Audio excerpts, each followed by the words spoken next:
Doctor గారు, మా అమ్మగారికి 46 సంవత్సరాలు. 2015 డిసెంబర్ 3వ తేదీన డబుల్ వాల్వ్ రీప్లేస్మెంట్ సర్జరీ అయ్యింది.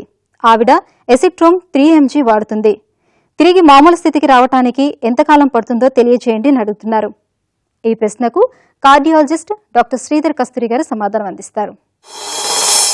మీ అమ్మగారికి డబుల్ వాల్వ్ రిప్లేస్మెంట్ అంటే 2 వాల్వ్లు మార్పిడి అయింది. నార్మల్గా ఏంటంటే ఐటిక్ వాల్వ్, మైట్రల్ వాల్వ్ చాలా వరకు చేంజ్ అవుతుంది. అంటే కొద్దిమందికి ఏంటంటే mitral valve plus tricuspid valve repair with carpentering అంటారు. మీకు డబుల్ వాల్వ్ అంటే mostly aortic valve plus mitral which is common procedure. So double valve replacement అయినప్పుడు ఏంటంటే ఇట్లాంటి వాళ్ళలో అసిట్రామ్ మీద ఉన్నప్పుడు ఇది లైఫ్ లాంగ్ మనకి, ఎందుకంటే అసిట్రామ్ స్టాప్ చేస్తే ఏంటంటే మళ్ళీ వాల్వ్ మీద బ్లడ్ క్లాట్ అయిపోయి స్టక్ వాల్వ్ అంటాం, మళ్ళీ ఎమర్జెన్సీకి దారి చేసే అవకాశం ఉంటుంది. అందుగురించి ఏంటంటే మనకు ప్లాస్టిక్ వాల్వ్ మెటాలిక్ వాల్వ్ కాబట్టి ఆ వాల్వ్ లోపల మనము ఎప్పుడైతే అసిట్రామ్ వాడడం లేదో, అసిట్రామ్ బంద్ చేసినా కానీ ఇర్రెగ్యులర్ అయినా కానీ ఈ బ్లడ్ క్లాట్స్ అనేది వాల్వ్ మీద బ్లాక్ అయినప్పుడు వాల్వ్ సరిగ్గా సక్రమంగా పనిచేయనప్పుడు ఏంటంటే మనకు బ్లడ్ ఫ్లో గుండె వాల్వ్ ద్వారా పోయే రక్తం అనేది మనకు సరిగ్గా సరఫరా కాక సడన్గా బ్లడ్ ప్రెషర్ తగ్గిపోయి దమ్ము రావడం, ఆయాసం రావడం అనేది ఇట్స్ లైక్ ఎమర్జెన్సీ. సో అందుగురించి ఏంటంటే అసిట్రామ్ ఎప్పుడు మనం రెగ్యులర్ అంటే అసిట్రాము అనేది double edged sword.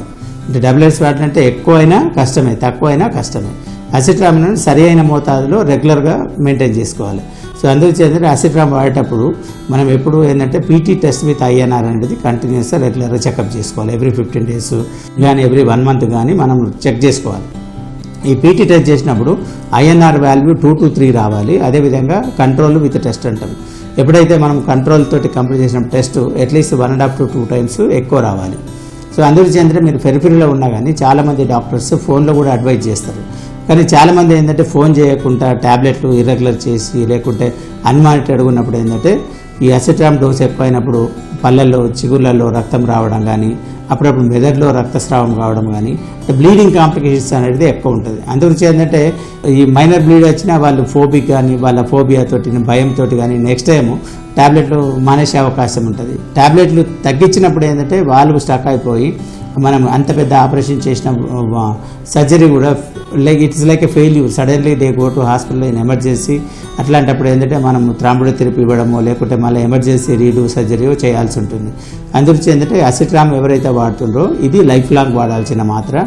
Particular 2 valves change చేసినప్పుడు వాళ్ళు మళ్ళీ అంటే సపోజ్ అసిట్రామ్ వాడలేదనుకోండి, ఒకటి స్టక్ వాల్వ్, 2 ఏంటంటే దే ఆర్ ప్రోన్ ఫర్ థ్రాంబోఎంబోలిజం. ఈ మనకు వాల్ మీద నుంచి క్లాట్స్ ఫామ్ అయిపోయి అవి సిస్టమిక్ సర్క్యులేషన్లో వెళ్ళిపోయి మనము అంటే పారాలసిస్ బారిన పడడం కానీ లేకుంటే కాళ్ళల్లో రక్తనాళాలు క్లాట్స్ అయిపోయి అక్కడ మనకు గ్యాంగ్రీన్ వచ్చే అవకాశం ఉంటుంది. అంతే పరిస్థితులు ఏంటంటే అసిట్రామ్ రెగ్యులర్ లైఫ్ లాంగ్ వాడాలి. అసిట్రామ్ వాడినప్పుడు ఫ్రీక్వెంట్గా పీటీ టెస్ట్ విత్ ఐఎన్ఆర్ చూసుకొని ఐఎన్ఆర్ వాల్యూ 2 to 3 రేంజ్లో ఉంచుకొని, లేదు టెస్ట్ విత్ కంట్రోల్ చూసుకున్నప్పుడు 1.5 to 2 times ఉంచుకోవడం అన్ని విధాల శ్రేయస్కరం. సో అసిట్రామ్ రెగ్యులర్ మనం బ్యాలెన్స్డ్గా థెరపటిక్ వాల్యూలో ఉంటే కాంప్లికేషన్స్ అనేటివి ఉండవు. బ్లీడింగ్ కానీ మనకు అదే థ్రాంబోఎంబోలిక్ కాంప్లికేషన్స్ రాకుండా జాగ్రత్త తీసుకోవాలి.